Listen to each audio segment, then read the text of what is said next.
그레디언트를 계산을 해야 되는데, 그레디언트를 계산하기 위해서는 그 물고기의 길이, 그 다음에 물고기의 그 대각선 길이, 이런 값들이 있어야 돼요. 그래야 그 위치에서 그레디언트를 계산할 수가 있어요. 근데 그 물고기를 어떻게 선택한다? 랜덤하게 하나를 뽑는다는 얘기예요. 그러니까 우리가 그 확률적 경사하강법에서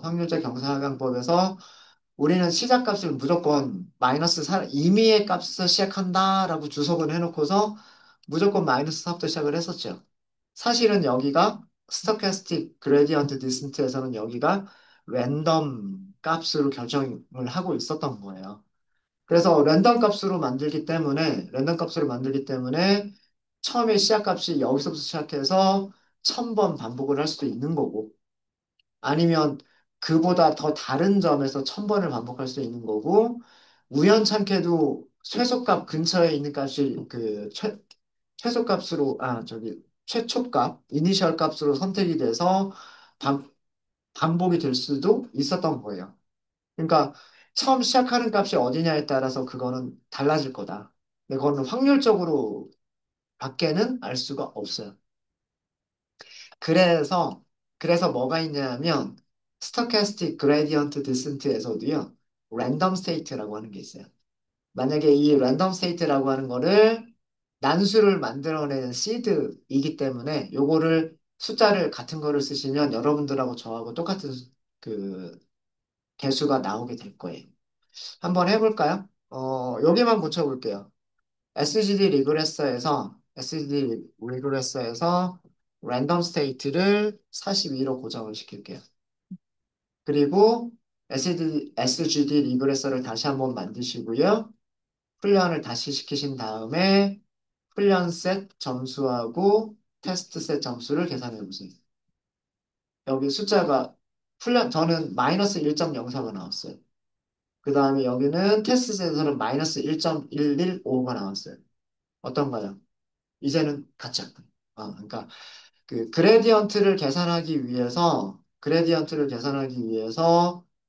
그 물고기들을 랜덤하게 뽑으면서 한 마리씩 이렇게 뽑으면서 그레디언트를 계산하게 되는데 너무나 그 시작하는 값을 어디로 하느냐에 따라서 달라지는 겁니다. 그리고 제가 아까 뒷자리를 못 봤군요. 이거 뭐예요? 10에 19승. 어마어마하게 큰 수예요. 어마어마하게 큰 수입니다. 그러니까 오차가 어마어마하게 큰 거예요. 우리가 예측값을 출력을 안 해보긴 했는데, 아마 뭐, 10g짜리 물고기를 막 1kg 막 이렇게 예측할 수도 있고, 마이너스, 마이너스 1kg 막 이렇게 예측할 수도 있다는 얘기예요. 이거 지금 단위가 10에 19승입니다. 오차가 엄청 큰 거예요. 지금 엄청 큰 겁니다. 네. 혹시 또 질문 또 있으실까요? 처음에 이 숫자들이 다르게 나왔던 이유는 확률적 경사하강법에서 샘플들을 확률적으로 랜덤하게 뽑는 과정에서 뽑아진 그 물고기가 달랐었기 때문에 그 최소값을 찾아가는 그 위치도 조금씩 조금씩 달랐던 거예요. 자, 그러면 어, 훈련 샘플의 개수가 너무 작아서 1000번이라고 하는 반복 횟수만으로는 너무 횟수가 작다라고 말씀을 드렸죠. 네, 그래서 이렇게 한번 해볼게요. 우선 SGD 리그레서를 사용을 하시고요. SGD 리그레서를 사용하시면서 파라미터 중에서 맥스 이터라고 하는 게 있을 거예요. 맥스 이터를 1, 10, 100, 1000, 만, 10만, 100만, 1000만억, 10억. 10억인가요? 네. 10억 번 반복을 할게요. 네, 요거는 이렇게 고정시켜 놓고, 네. 우리가 1000번만 반복을 하니까 그 개수들을 찾는 게 너무, 너무 얼토당토한 게 찾았던 거잖아요. 네, 그래서 그 맥스 이터를 한번 이렇게 한번 고정을 시켜보고요. 그 다음에 또 바꿀 수 있는 값이 학습률을 키우자라고 했죠. 학습률을 키우자. 학습률은 두 가지가 있어요. learning rate하고요. learning rate하고 eta zero라고 하는 게 있습니다. 어, 기본값은 inverse scaling 하고 0.01이 있어요. 0.01이 있는데 자, learning rate 여기 문자열로 쓴다고 되어 있었어요. 아까 여기 문서를 보시면 constant냐, optimal이냐, inverse scaling이냐, 아니면 adaptive냐, 요렇게 여러 가지가 있다라고 되어져 있죠. 이 중에서 세 가지를 해볼게요. constant, inverse scaling, adaptive. 요 세 가지. 예, 자, 그래서 그 그러니까 rate, learning rate 맞죠? learning rate였었을 거예요. learning 학습률. 학습률은 다음 세 가지 중에 하나를 사용을 할게요. 아까 constant라고 하는 게 있었고요. inverse scaling이라고 하는 게 있었고요. 그 다음에 adaptive 아마 요렇게 세 가지가 있었을 거예요. 요렇게 constant, inv scaling, adaptive. 요 세 가지 값을 중에 하나를 선택을 하는 거예요. 이거 리스트를 그대로 주란 얘기가 아니에요. 리스트를 그대로 주란 얘기가 아니라 이런 값들 중 하나, 이런 값들 중 하나, 란 뜻이고요. 란 뜻이고, 그 다음에 에타 제로라고 하는 값이 있어요. 이 에타 제로라고 하는 게 무엇을 의미하냐면 그 학습률의 초기 값이에요. 학습률의 초기 값인데 그 기본 값을 보시면 굉장히 작은 값 0.01로 돼 있어요. 우리가 학습률은 키워줘야 되는 거잖아요, 지금. 숫자가 너무 작으니까.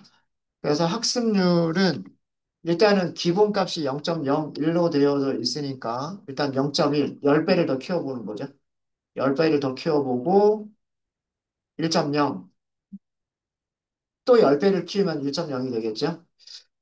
1.0보다 학습률을 더 키우는 게 의미가 있을지는 모르겠지만 뭐 여기까지도 한번 해볼게요.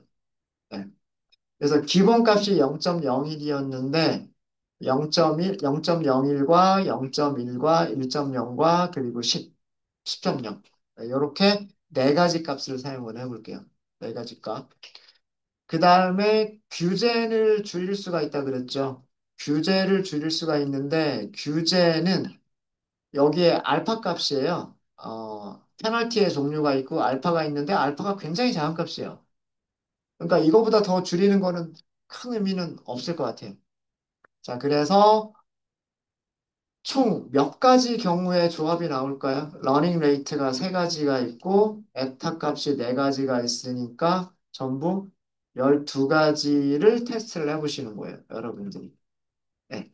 러닝 레이트를 컨스턴트로 하면서 에타 제로를 이렇게 네 가지 경우를 테스트해 보시는 거고 그 다음에 러닝 레이트를 인버스 스케일링으로 하면서 에타 제로를 이렇게 네 가지로 해보시는 거고 마지막으로 어댑티브라고 하면서 요거 네 가지를 해보시는 거예요.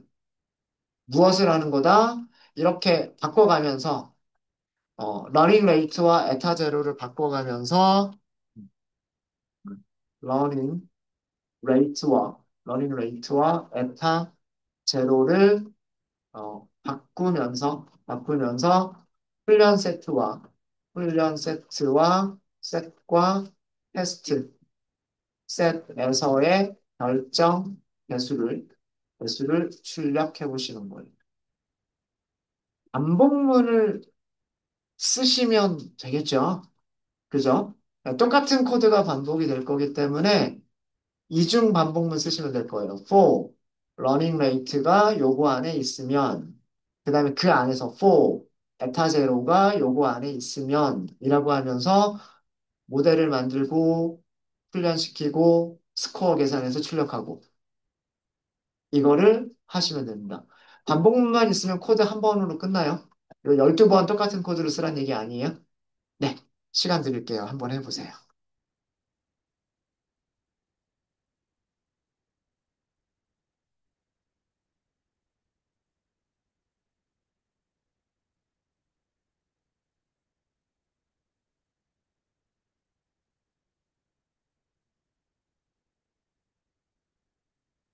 랜덤 스테이트는 42로 고정하겠습니다. 그럼 여러분들하고 저하고 그 값이 똑같이 나오게 될 것 같으니까.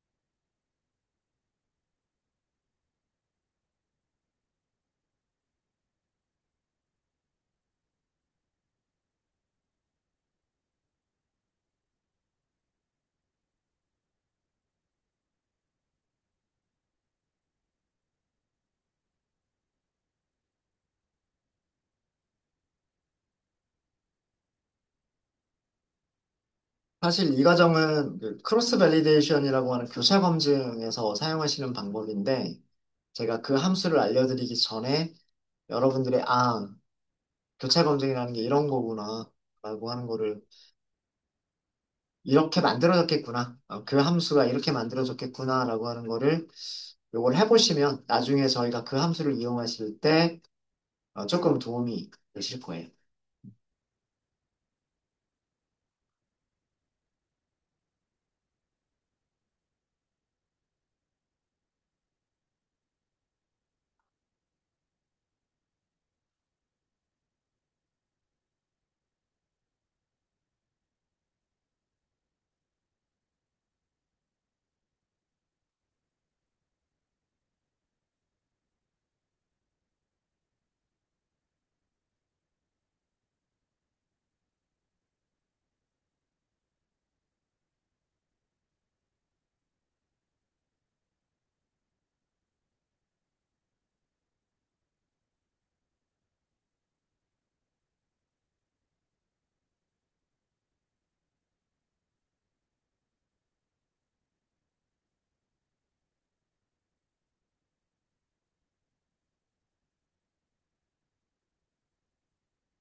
이렇게 잘 되시나요? 바꿔가면 조금이라도 괜찮은 게 보이시던가요? 네. 같이 한번 해보도록 하겠습니다. 맥스 이터레이션은 우리가 바꿀 게 아니니까 얘는 상수로 그냥 정의하시면 될 것 같고요. 그래서 맥스 이터라고 하는 변수는 이렇게 이렇게 만들어 두고요. 음. 이게 그 최대 반복 횟수예요. 최대 에포크 횟수라고 생각하시면 됩니다. 횟수, 횟수.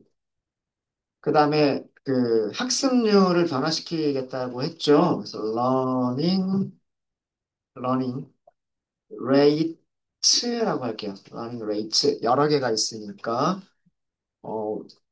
어, 여기는 constant라고 하는 문자열하고요. inverse scaling이라고 하는 문자열과 마지막으로는 adaptive. 얘가 그 학습률을 적용하는 방법, 학습률을 사용하는 방법, 학습률 적용 방법이라고 할까요? 네. 세 가지 중에 하나를 우리가 선택을 할 거고요. 할 거고, 에타즈라고 할게요. 에타 제로라고 하지 않고 에타즈라고 하도록 하겠습니다. 여기는 제가 기본값이 0.01이었고요. 여기에서 결과가 안 좋았기 때문에 0.1, 그다음에 1.0, 그리고 마지막으로 10 이렇게 네 가지를 사용해 보겠다라고 했죠. 이게 그 학습률 초기 값이에요. 학습률 초기 값들의 종류, 초기 값들의 종류입니다. 자, 얘를 어떻게 할 거냐면 반복문에서 사용을 할 거예요.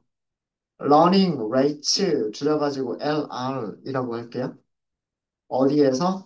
learning rate에서 이렇게 하시면 되겠죠. 자, 이렇게 반복을 하시면 LR은 constant, inverse scaling, adaptive 세 개 중에 하나가 되겠죠. 순서대로 처음에는 constant, 두 번째는 inverse scaling, 세 번째는 adaptive가 될 거예요. 그 다음에 안쪽에서 에타 제로, 이라고만 할게요. 이라고만. 이 어디에서? 에타 z에서. 이렇게 하면 여기는 뭐가 돼요? 여기는 처음에는 0.01, 두 번째는 0.2, 세 번째는 1.0, 네 번째는 10이 되겠죠. 그럼 여기서 세 번 반복이 될 거고 안쪽에서 네 번씩 반복이 될 거니까 12번 반복이 되겠죠. 12번 반복이 될 거고 어, 이제 모델을 생성하는 거예요. SGD, 리그레서 하고 모델을 생성을 하시는데 로스 안 바꿀 거고요. 어, 민 스퀘어드 에러를 사용할 거고 페널티 안 바꿀 거고요.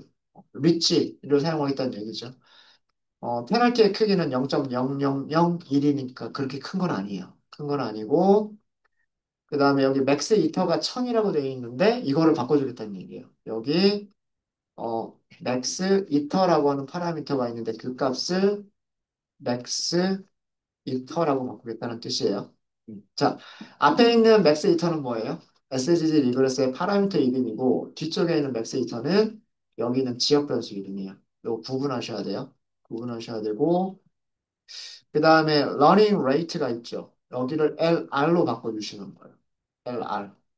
그죠? 이 LR이 constant일 수도 있고 IMV 스케일링일 수도 있고 어댑티브일 수도 있는 거죠. 그 다음에 에타 제로라고 하는 게 있어요. 에타 제로에 뭘 쓰겠다는 얘기예요? 요거 쓰겠다는 얘기예요. 요거. 그죠? 그러니까 0.01이 될 수도 있고 0.1이 될 수도 있고 1.0이 될 수도 있고 10이 될 수도 있는 거죠. 그죠? 그래서 바꿔갈 수 있는 거는 여기서 12가지 경우가 생기는 거예요. 그래서 12가지 경우가 생기는 거고 그리고 여러분들하고 저하고 똑같은 결과 보시려면 랜덤 스테이트.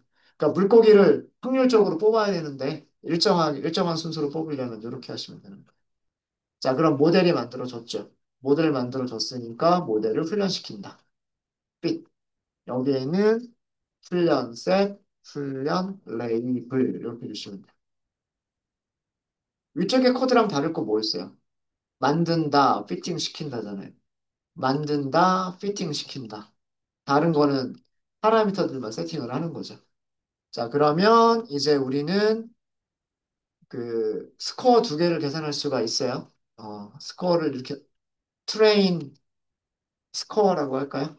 트레인 스코어는 sgd 점 스코어 그리고 x 트레인 그다음에 y 트레인 이렇게 하면 되겠죠. 이게 훈련 셋에서의 결정 계수. 그다음에 테스트 스코어.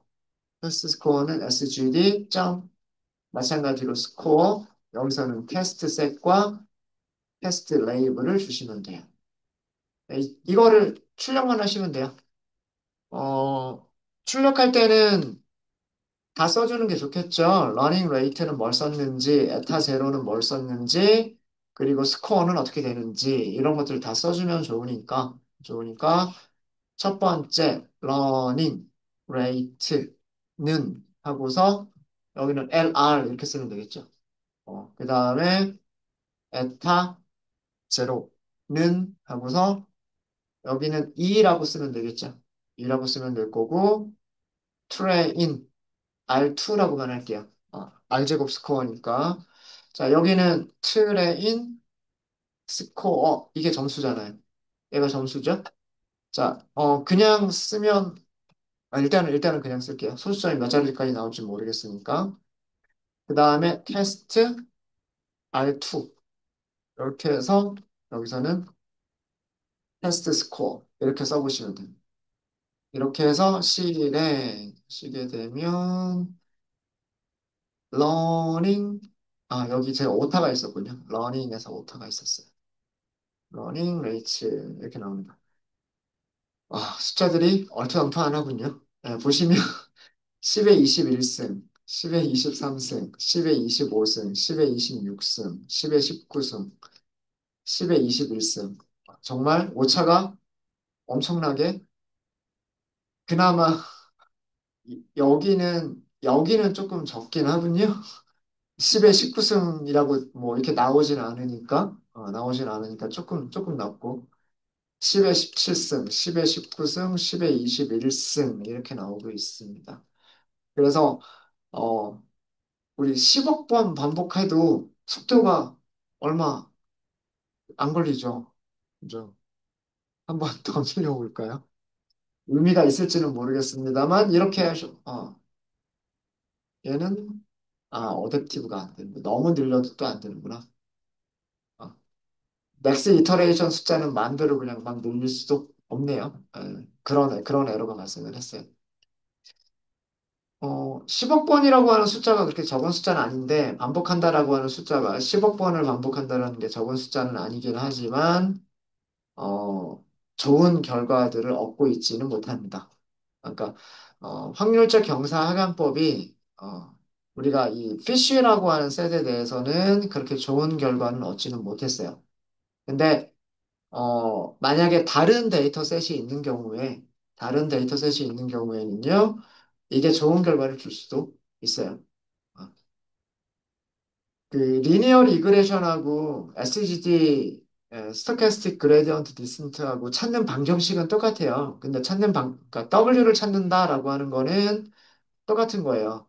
그러니까 Y는 어, 정확하게는 예측값이겠죠. 예측값을 절편 더하기 W1 곱하기 렌스, W2 곱하기 다이어고날, 이런 식으로 예측할 수 있는 W들을 찾겠다라고 하는 거는 똑같은데, 리니어 리그레션과 스토캐스틱 디스트의 차이점은 뭐냐면, 리니어 리그레션에서는요, 그 선형대수에서 나오는, 예, 선형대수라고 하는 수학 분야가 있어요. 거기서 나오는 정규방정식이라고 하는 게 있어요. 행렬을 직접 푸는 게 있어요. 행렬 방정식을 직접 푸는 게 있습니다.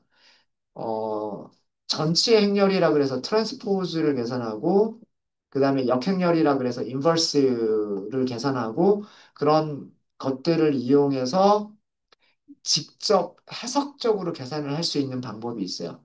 그러면 걔는 굉장히 정확하게 나와요. 정말 MSE의 값과 최소값이 되게끔 정확한 값이 나오는 거고요. 그레디언트 디센트는 근사값을 찾아가는 방법이에요. 정확한 최소값을 찾아가는 게 아니라 최소값 근처에 있는 근사값을 찾아가는 방법이거든요. 그래서, 그래서 학습률이라고 하는 것도 있는 거고, 몇 번 반복하면서 찾아갈 것이냐라고 하는 그런 것도 있는 거예요.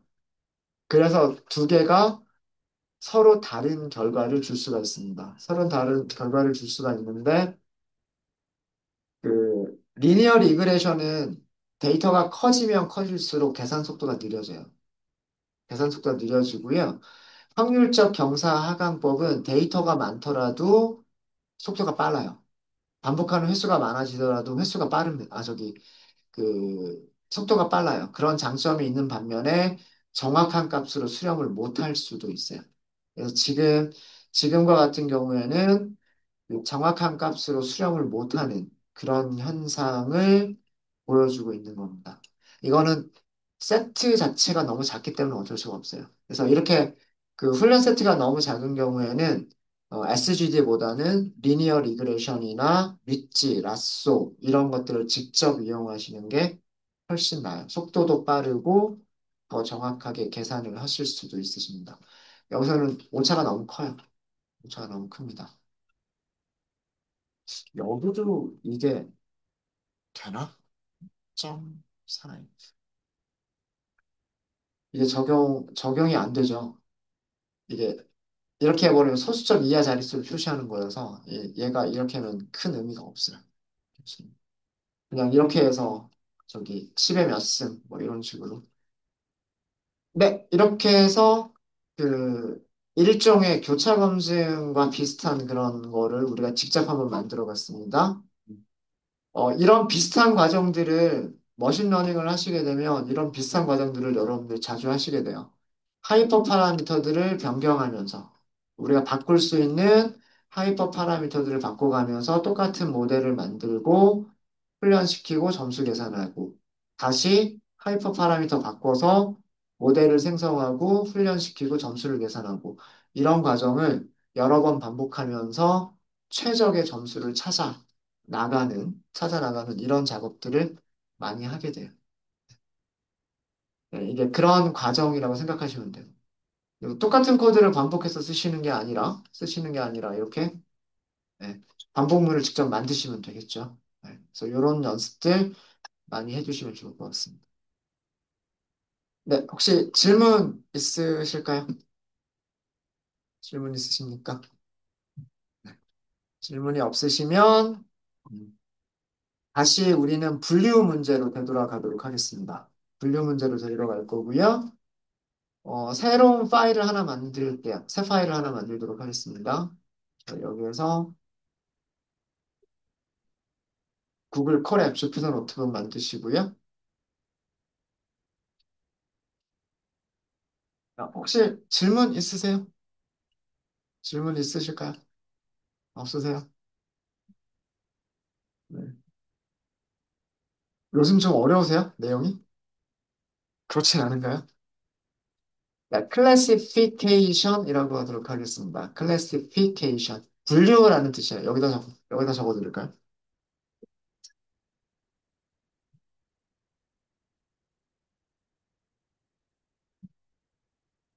어, 봄이냐, 빙어냐, 이렇게 분류했었던 거 있었죠. 네, 그 문제를 다시 해보려고 합니다.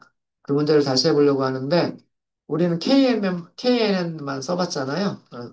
KNN은, 자, 그걸 하기 전에, 자, 머신러닝을 우리가 구분할 때, 지도학습이냐, 비지도학습이냐를 구분할 수 있다 그랬어요. 그리고 우리가 지금까지 공부한 것들은 전부 다 지도학습이에요. 지도학습. 왜 그러냐면, 모델을 훈련시킬 때, 훈련 세트와 훈련 레이블을 같이 주죠. 어, A라고 하는 세트가 있으면, 물고기의 종류가 뭐다. 이렇게 레이블을 주죠. 어, 분류 문제에서는. 회귀 문제에서는, 이런 훈련 세트가 있으면, 물고기 무게는 몇 그램이다. 이렇게 레이블을 주죠. 이렇게 훈련 세트와 레이블을 같이 머신러닝 모델한테 주는 거를 지도학습이라 그래요. 우리가 아직까지 비지도 학습은 해본 적이 없어요. 해본 적이 없고, 머신러닝을 분류하는 방법 중에서, 머신러닝을 하는 방법 중에서 사례 기반 머신러닝이 있고, 모델 기반 머신러닝이 있어요. 자, 우리가 지금까지 공부한 게 크게 한 두 가지 정도로 나눌 수가 있어요. KNN이라고 하는 게 있었고요. 선형회귀라고 하는 게 있었어요. 자, KNN은 사례 기반이에요, 모델 기반이에요. 분류든 회귀든 사례 기반이에요. 선형회귀는 모델 기반이에요. 자, 이게 어떤 차이가 있는 거냐면 사례 기반은 수학적인 모델을 세우는 게 아니에요. KNN을 생각해 보세요. KNN을 생각해 보시면 훈련 세트가 주어지면 그때 그 머신러닝 모델이 뭔가 계산하는 게 있어요? 훈련 세트만 가지고는 뭔가 계산하는 게 없어요. 예측해라라고 할 때 그때 거리들을 계산을 해요.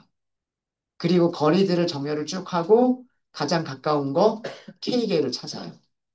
그러니까 수학적인 모델을 세우는 게 아니잖아요. 그렇죠? 네. 분류에서는 가장 가까운 이웃들의 클래스로 분류를 하면 되는 거고 회계 문제에서는 가장 가까운 K개 이웃들의 평균 값으로 숫자를 예측하면 되는 거예요. 그러니까 어떤 수학적인 모델이 필요한 게 아니기 때문에 사례 기반, 샘플들을 가지고서, 훈련 샘플들을 가지고서 예측을 한다라고 해서 사례 기반이라고 얘기를 합니다.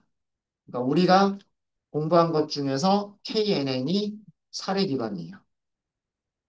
모델 기반은 모델 기반 리니어 리그레션 줄여서 쓴 거예요. LR이라고 하는 거는 수학적인 모델을 만드는 거예요. 우리가 숫자를 예측하기 위해서 수학적인 모델을 세웠죠. y는 ax 더하기 b다 이렇게. 그죠? 그래서 x만 있으면 y를 계산하겠다 이거잖아요. 아주 간단한 수학적인 모델을 세운 거예요. 그 수학적 모델을 만들어내기 위해서 a와 b를 계산하는 과정이 필요했던 거죠. 그 a와 b를 계산하기 위해서 MSA를 최소화하겠다. 뭐 이렇게 세운 거예요. 그죠? 자, 숫자를 예측하는 회귀 문제에서는 모델을 세운다라고 하는 게 이해가 돼요. 자, 근데 분류를 하는 거에서 모델을 세운다? 물고기의 종류를 구분하기 위해서 수학적인 모델을 세운다. 이게 어떤 의미일까라고 하는 거. 어, 확률을 계산하는 거예요. A라고 하는 종류가 될 수 있는 확률, B라고 하는 종류가 될 수 있는 확률. 그런 확률을 우리가 수학적인 공식으로 만들어낼 수가 있으면, 그죠? 그러면 그 확률을 계산해서 확률이 0.5보다 크면 A라고 예측을 하면 되는 거고, 확률이 0.5보다 작으면 B라고 예측하겠다. 이렇게 하면 되잖아요. 확률의 값은 0에서 1 사이니까. 그래서 분류에서 모델 기반의 분류 모델들은 확률을 계산하는 공식을 만들어내는 게 머신러닝 모델에서 하는 일이에요. KNN은 모델을 만드는 게 아니니까 굉장히 단순한 거였었는데, 이제 모델 기반에서는 수학적인 모델을 만들어서 A라고 하는 클래스가 될 수 있는 확률, B라고 하는 클래스가 될 수 있는 확률을 계산하게 됩니다. 그러면은 확률을 계산해서 예측을 했는데 실제 값하고 예측 값이 다를 수가 있겠잖아요.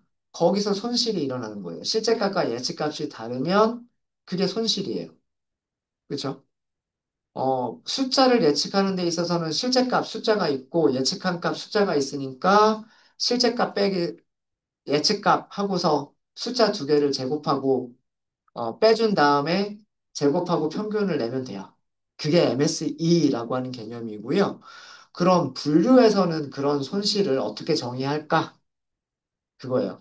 분류에서 손실을 정의할 수가 있으면 로스 함수라고 하는 거 혹은 비용 함수라고 하는 거를 정의할 수가 있으면 그러면 그 마찬가지로 모델 기반에서도 그 그 분류의 비형 함수를 최소화하는 어떤 개수들을 찾아서 수학적인 모델로 A 클래스, B 클래스가 될 수 있는 확률을 계산을 하고 그걸로 예측을 하겠다라고 하는 게 모델 기반 분류가 되는, 모델 기반 머신러닝이 되는 거예요.